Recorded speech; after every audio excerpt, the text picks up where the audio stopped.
Hello, we're very thrilled to have Julie Olson here today.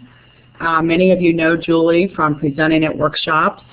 She has served on the HLAA Board of Trustees, and she's been very active at the state and chapter levels in Wisconsin.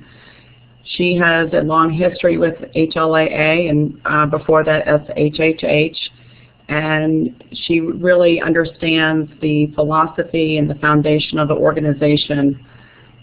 She understands the milestones that have been accomplished because of the work that we do, which is so important when we look forward to the future. So without further ado, go ahead, Julie, hit it. Thank you, Nancy. It's fun to be here with all this wonderful technology that we have. I think it's quite amazing when I look back at the history of the organization, how all of this has progressed. I think how difficult it was to communicate way back then, and today we can do things we never dreamed possible. And a lot of that is because of this organization. I've always felt that understanding the history of something is extremely important so that you can know what's going to happen in the future or know how to plan the future. And this all started with Rocky Stone. And he was an incredible person. He was a man with a wonderful vision, had a lot of ideas, and was a very hard worker, unwilling to take no for an answer. And we saw a lot of good things happen because of Rocky. In 1979, shortly after he retired from the CIA, he established SHHH. His goal really originally was to try to get involved with another organization that was already in existence. He was well aware that people with partial deafness were not being served and that there wasn't much out there for them, and he wanted to make sure that they did get served. So this was his goal, to start this organization. Basically, the hard of hearing population was lumped in with the deaf population, and it still is, as many know in many cases, but back then it was strictly a group of hearing impaired people, and that was it. The organizations out there really didn't want to do anything with Rocky because his focus was, let's keep people in the mainstream they want to hear. So the organization became known as Self-Help for Hard of Hearing People. And Rocky always made a very strong point to emphasize that the word people was a part of the organization. The focus was on humanity, on people, on our humanness, and that hearing loss was really just a small part of who we are. It doesn't define us. It's just one thing about us. Early on, a constitution was written for the organization. I'd like people to take a minute to read this.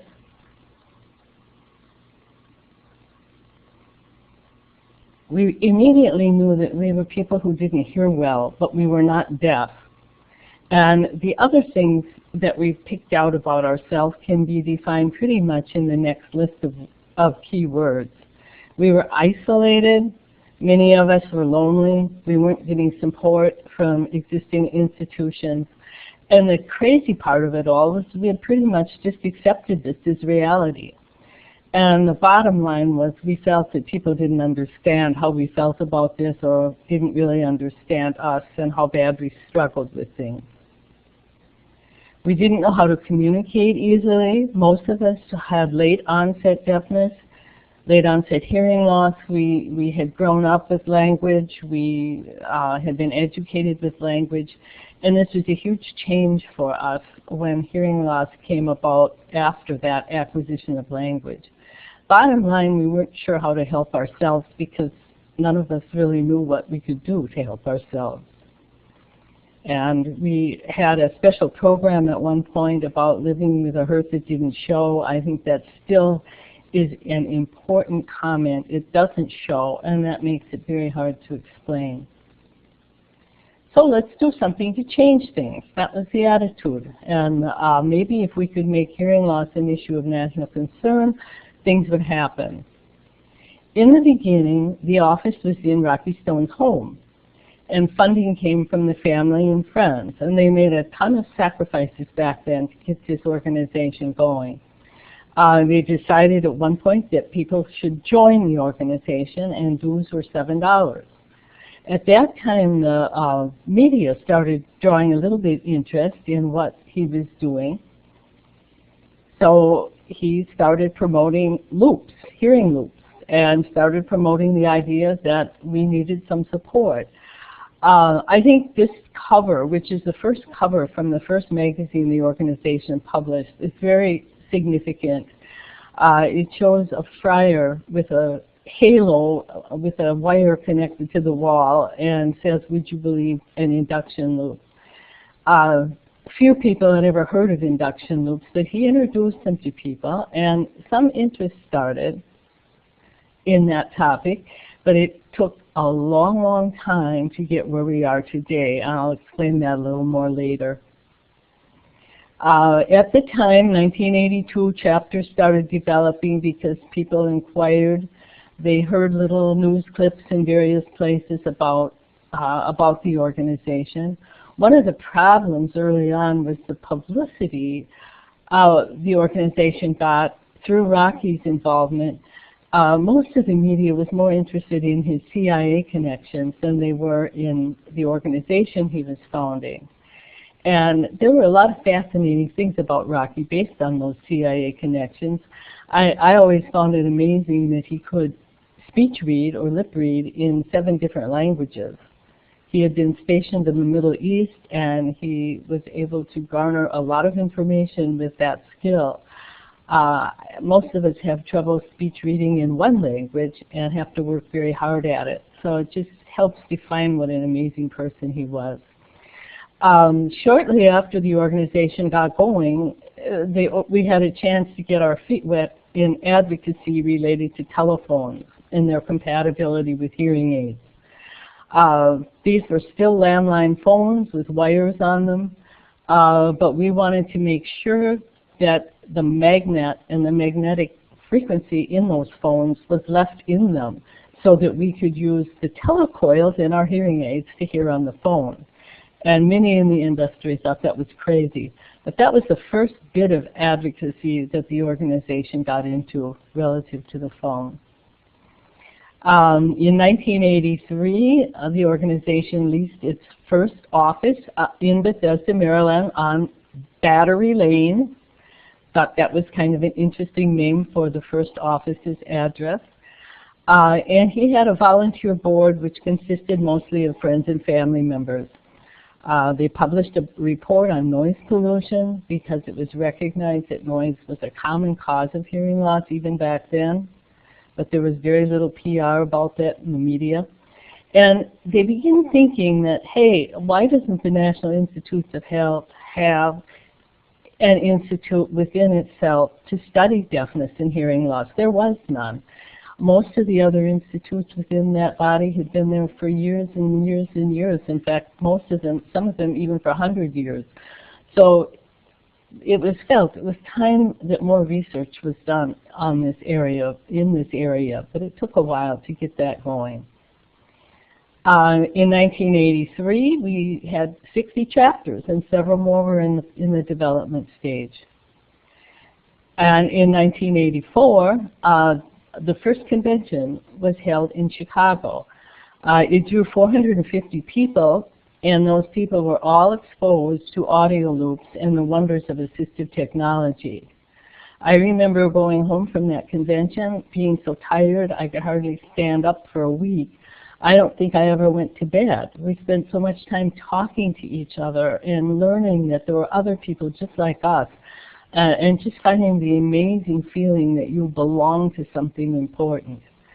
At that convention, a 24-member volunteer board was elected, and that led to a lot of things that are still going on today. One of the more interesting things was that because this board of 24 was so diverse, we had people with profound hearing loss, with mild hearing loss, some who did not have hearing loss at all but had family members who were hard of hearing or deaf. We got together and thought, uh-oh, how do we communicate?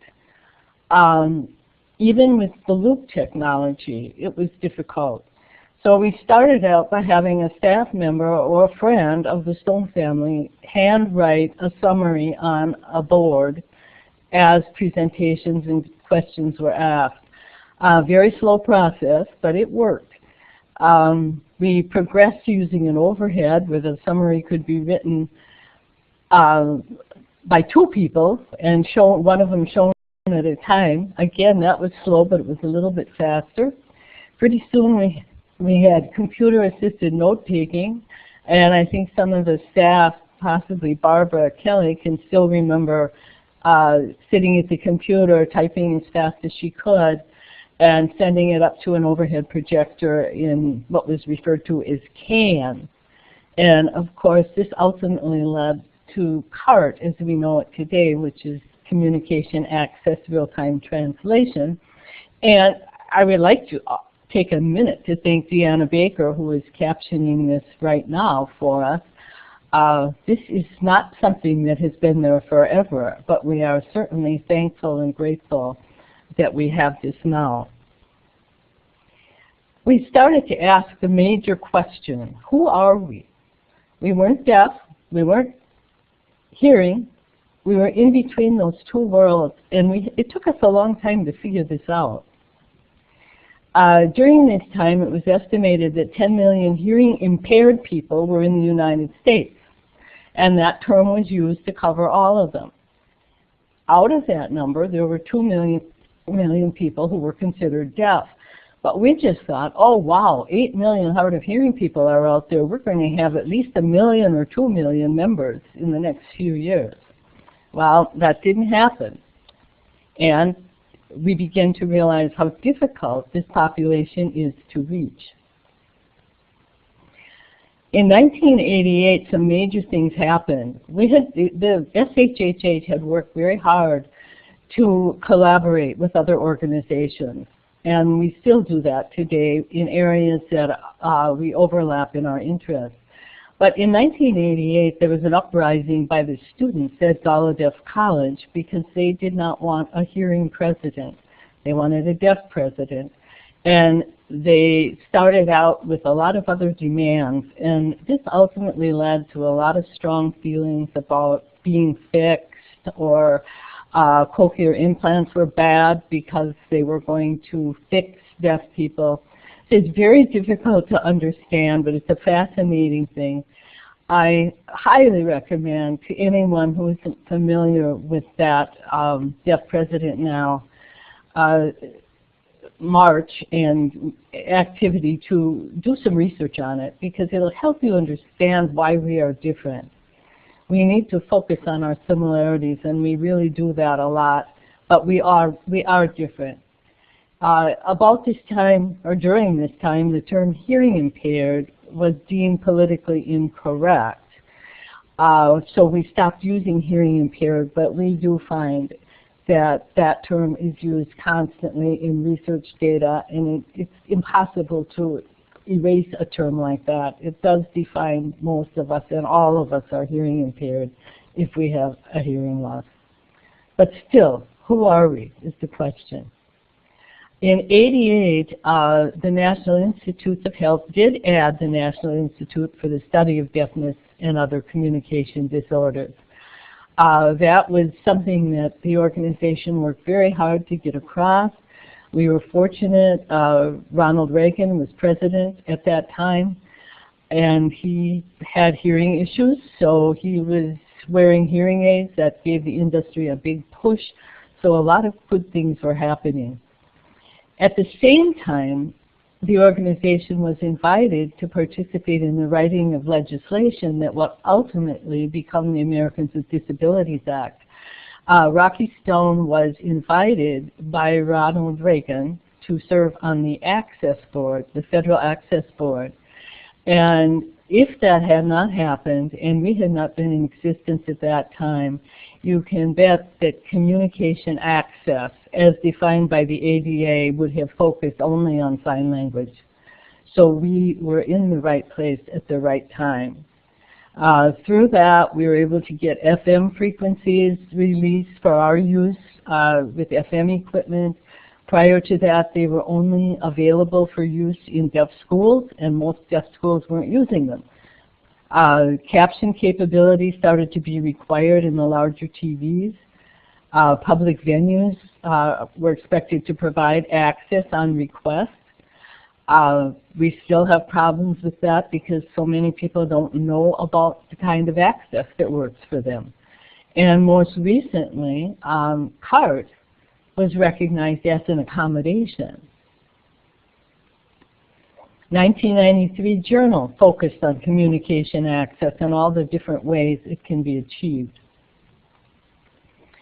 The terminology became a lot more clearly defined. We knew there was a deaf with a capital D, there was deaf with a small d, there were people who were late deafened, people who are hard of hearing, and then of course that term hearing impaired that basically did cover all the bases.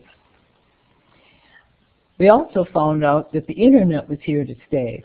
And it's almost amazing when I think about how that streamlined the board communication.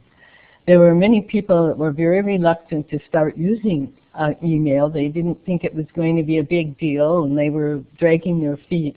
But ultimately, the entire board got online and was able to communicate that way. It streamlined everything. At this time, SHH starts to consider the value of a website. And huge changes were about to occur in the telephone industry then, and the organization was on the alert. We can all be very thankful for that. The research data started to change significantly. The estimates of how many people with hearing loss kept growing and growing. By this time, it's more than doubled. However, the numbers for how many deaf people there are and those who use sign language and are culturally deaf remain pretty much the same. No changes there. In the mid-90s, it became very obvious to the board that the organization needed to define itself more clearly. And it was decided that we would do that with a series of policy papers. Many of them were written back then. Some of them have just been written recently. But it is very important for leaders in this organization to take time to read those papers so they know what we believe. Because we definitely do believe in certain things. For example, cochlear implants are a positive development for both adults and children. There were organizations out there telling the public that cochlear implants were bad. We defined hearing as the sense of hearing as a birthright in children. So if you have residual hearing, even though it isn't perfect, you have a right to develop it in any way possible. Kids' needs are different depending on the degree of hearing loss they have. And for adults, it was just equally important for people who were hard of hearing to get services from vocational rehab as it was for people who were deaf. A lot of training was needed inside the rehab division to understand the difference between our populations. We also felt that infants should be screened for hearing loss at birth. And that was just being discussed by the professional organizations, and we strongly supported that. We have, from day one, said that telecoil should be promoted by anyone who's selling hearing aids. We also have encouraged dispensing professionals to provide group orientation programs.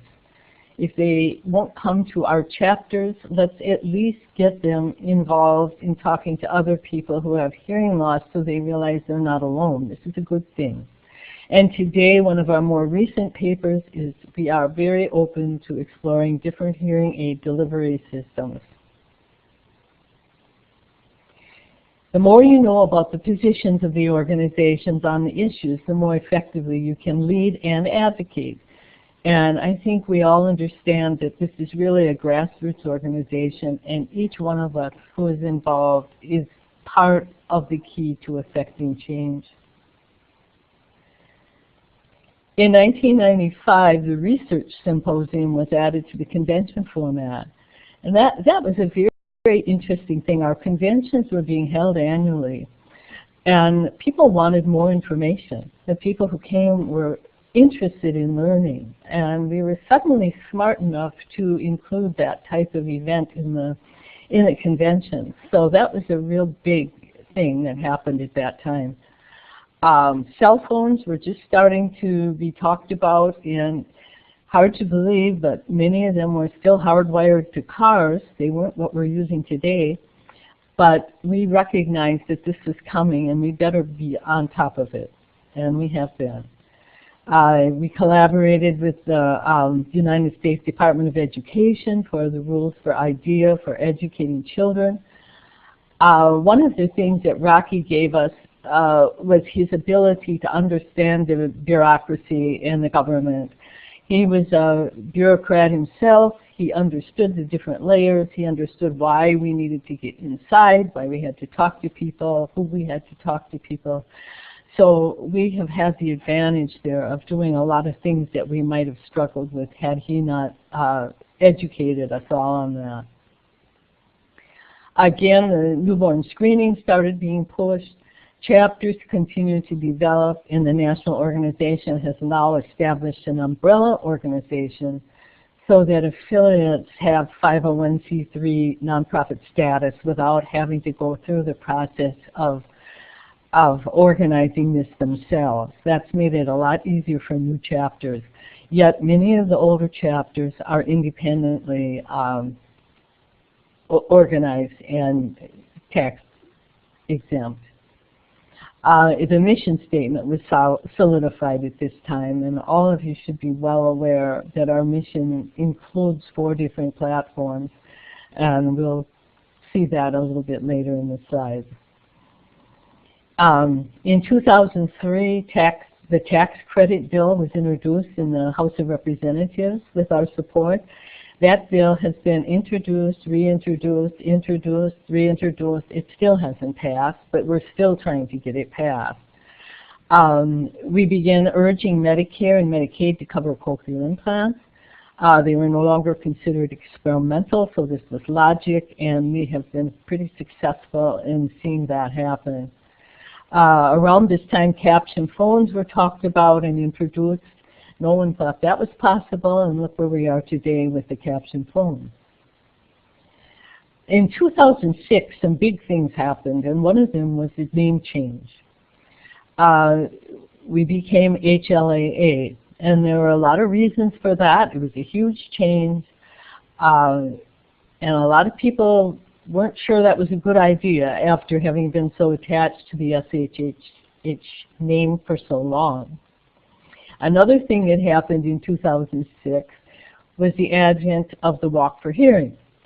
The first walks were held that year, and they were very successful, and that program has evolved considerably since that time and is now the major fundraiser for the organization all over the country. The walk is really a cool thing because it involves a lot of people, and that makes people feel that they're part of something. So the walk has been really good for the organization. In 2009, we recognized that many veterans were returning from recent conflicts with hearing loss, and they needed support. So we partnered with the National Technical Institute of the Deaf and Rochester Institute of Technology to benefit veterans of recent conflicts. And SHH's membership has increased because of that, and I am sure we've helped many people who might not have received the kind of support that our organization can give. A big one here in 2010, audiologists started to say, hey, maybe we should listen to this telecoil thing that they've been preaching all these years and start promoting this. The Academy of Audiology, the American Academy of Audiology agreed to work with HLAA to develop the Get in the Hearing Loop program, and as you know, that's going well. We now have a hearing loop advocate in Juliet Sturkins, an audiologist from Wisconsin, who is out talking to groups and helping others who can also talk to groups and the number of hearing loops has increased all over the country. Of course, it has a long way to go, but again, this is a grassroots effort, and people have to get behind it to make it continue. So please encourage people to do that. 2012, the tax credit bill still hasn't been passed, but the organization was able to stop a tax proposed on hearing aids in the new health care bill. HLAA also launched a campaign to make hearing aids more affordable for people. Statistics and data are showing that millions of people are doing without hearing aids, even when they should have them, because they cannot afford them. So this has been a big issue from day one. I remember my first hearing aid costing $500, and I thought that was atrocious, but my income back then was considerably less than most incomes are today. And my last hearing aid, I have both a cochlear implant and a hearing aid, so I am bimodal. I think my last aid cost $3,000, and that's one. So we can all see why this is difficult for people who do not have any means of paying for these devices. So let's do something to change that. The data update the recent data update is that now we're looking at 36 to 48 million people with hearing loss. I also heard recently that somebody had said something about 54 million. So this problem is increasing by epidemic proportions for many reasons. We're aging as a society, but there's more noise in our society that causes hearing loss. There are all sorts of reasons for this. But again, relative to all that data, the numbers for the deaf population remain constant. This stuff is important to leaders in our chapters, and people say, why? You know, what difference does it make? Why can't we just move forward and do what we think we need to do? Well, I think it's important to light some fires. I think it's very important to understand how many fires have been lit in the past and what these people have done. We no longer are asking the question, who are we? Because we pretty much know who we are now. And we're a pretty diverse group. We're people of all ages. We are parents of children. We are spouses of people with hearing loss. We cross every racial boundary out there. And I just can't help but love the cover with Michael Urie being Superman, because all of the people who have been involved as leaders in this organization are super people. They're doing wonderful things. Let's look at why people come to the organization. You know, most people arrive with needs. There's something they need, and many times they're being forced to come by somebody else or being dragged to come by somebody else. And they're reluctant to affiliate with an organization that focuses on a disability. But many come, they get there, and if their needs are met right away, if they get a little bit of information that helps them, they oftentimes just disappear. And that's very frustrating to chapter leaders, but it's a reality that we're probably not going to change. They're not joiners, they're not doers. They just want information, and that's it. Some of them continue to attend the meetings, and some of them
Okay?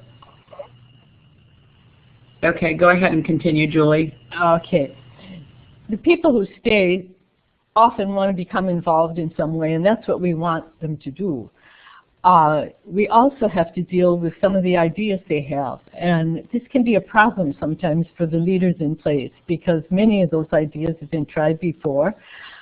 Some may not work, are difficult to even think about implementing, but if we can realize that all ideas that people have are worth discussing and exploring a little bit, so those who have them have some ownership in what the organization is doing. Keep it open, and you'll ultimately get back to the things that work for you. Leaders have many qualities, and one is that they recognize that each person in the group has some talent that they can share with others. Nobody can do everything, but everybody can participate in some way. That's a good philosophy to keep for your chapters. Leaders work with people and help them grow into future leaders. Some people have leadership skills that are more developed than others, but most people can lead in small ways if they're given the opportunity. We all have to learn to share the microphone. And if we do ask for help, we have to accept it.